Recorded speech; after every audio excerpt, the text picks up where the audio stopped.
आहे. बंधू आणि भगिनीनो, आज आपण या पवित्र स्तूपावरती एकत्र आलो आहोत. बऱ्याच संकल्पना ज्या गोष्टी होत्या आपले आदरणीय बर्वे साहेब यांनी आपल्यासमोर मांडलेल्या आहेत. खरं म्हणजे आमचा उद्दिष्ट फार वेगळा होता की ह्या शहरामध्ये वसई तालुक्यामध्ये सर्व बौद्धजन जे आपले बंधू भगिनी आहेत एकत्र यावेत आणि जोपर्यंत आपण एकत्र येणार नाहीत तोपर्यंत आपल्या कुठल्याही मागण्या आपल्याला मिळणार नाहीत आणि कोणी देणार नाहीत. हा संकल्प गेल्या 8-10 दिवसापासून पुढे जोमाने आला. प्रत्येकाशी आम्ही बोलत राहिलो. सर्वांनी या संकल्पाचं स्वागत केलं आणि म्हणाले की आपण एकत्र येणं आवश्यक आहे आणि त्याप्रमाणे आपण एकत्र आलेलो आहोत.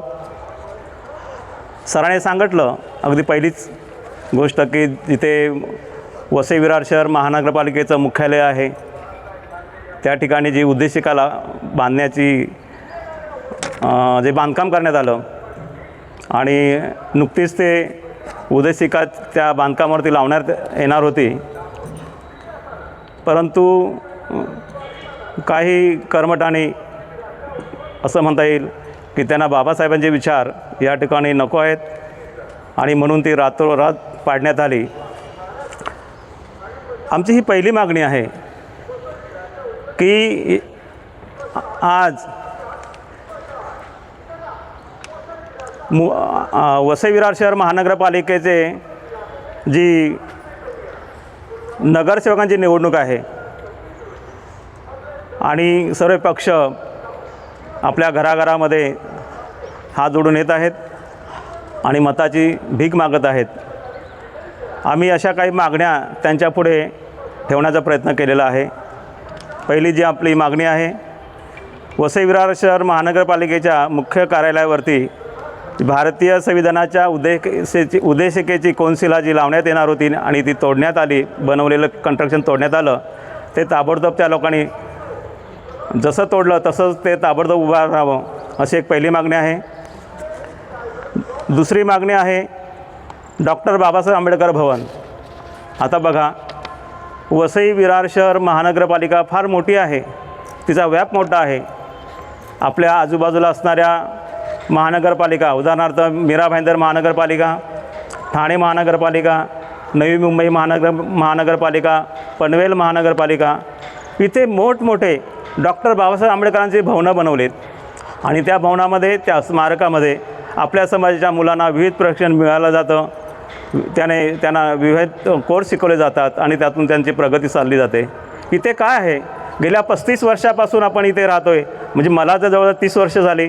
आमच्या अगोदर राहणारे कितीतरी ज्येष्ठ लोक ह्या ठिकाणी आहेत. आपल्या समाजाला काहीच मिळालं नाही गेल्या 35 वर्षामध्ये. म्हणजे माझ्या लक्षात असं आलं, निवडणुका येतात जातात, आम्ही मत देतो, उमेदवार निवडून जातात, पण परत ते कधी पाठी फिरत नाहीत आणि आपल्या समाजाला कुठल्याही गोष्टीची विचारपूस करत नाहीत किंवा आम्हाला काय पाहिजे किंवा आमचं म्हणणं काय ते कधीच ऐकून घेत नाहीत. अशी 35 वर्ष आपली या ठिकाणी गेलेली आहेत. तर या ठिकाणी बाबासाहेबांचं चांगल्या प्रकारचं 20 ते 25 एकरमध्ये आपली मागणी आहे. 20 ते 25 एकरमध्ये बाबासाहेबांचं स्मारक भवन बनवावं, त्यातून आमच्या समाजाची उन्नती होईल. त्याशिवाय 10 वर्षाच्या पूर्वी इथे महाराष्ट्राचे माजी सेक्रेटरी सन्माननीय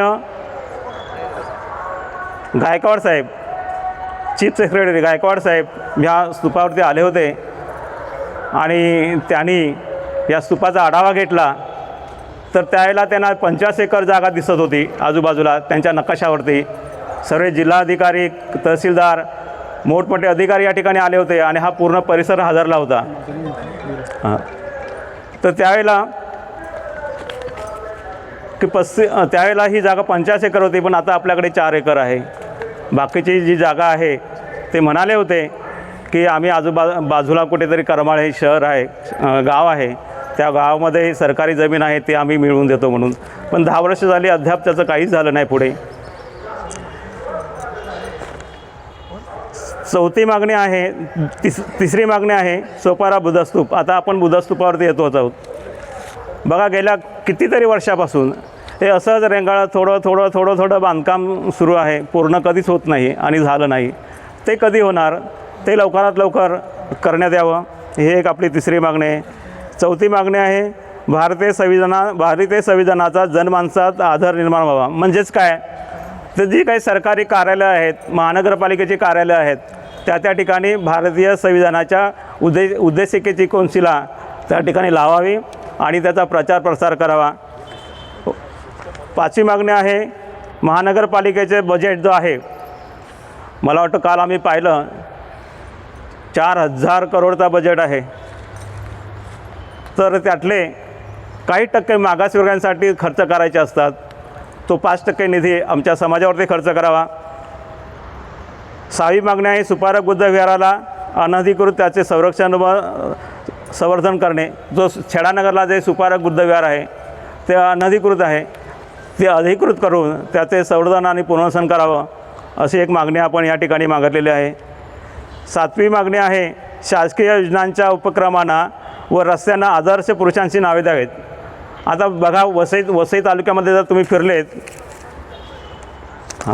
वसई तालुक्यामध्ये जर फिरलेत तर कुठल्याही रस्त्याला कुठल्याही महापुरुषाचं नाव नाही, कुठे कुणाचा पुतळा नाही. असला तर कधी ठीक आहे कोणाचा तरी असेल, पण बाबासाहेबांचा कुठे तुम्हाला पुतळा आढळलेला दिसणार नाही.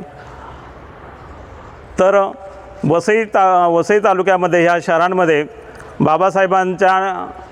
बाबासाहेबांचे स्टॅच्यू किंवा महापुरुषांचे स्टॅच्यू उभारावेत. त्याशिवाय रस्त्यांना नावं द्यावीत, अशी आमची 7वी मागणी आहे. आणि 8वी मागणी जी आहे नालासोपारा शहराचे नामकरण. नालासोपारा शहर हे प्राचीन काळचं बौद्ध स्तूप इथे इतिहास आहे. तर या शहराला सुपारक बुद्धभूमी असं नामकरण करावं, अशी एक मागणी आहे. आणि 9वी मागणी आहे 2000 साली जो ईस्ट वेस्ट जो ब्रिज बनलेला आहे, उड्डाण पूल बनलेला आहे, त्या ब्रिजला चक्रवर्ती सम्राट अशोक राजाचं नाव द्यावं, अशी ही 9वी मागणी आपण या ठिकाणी केलेली आहे. आपलं विशेषतः म्हणजे आपल्यासाठी आपण काहीच मागले नाही, वैयक्तिक ह्यामध्ये कुठलीही मागणी नाही. आपली मागणी आहे सामाजिक आणि म्हणून ती मिळावी, ती देण्यात यावी, असं आमचं या राज्यकर्त्यांना किंवा जे महानगरपालिकेमध्ये उमेदवार उभे राहिलेले आहेत त्या उमेदवारांना अशी विनंती करण्यात येत आहे. सर.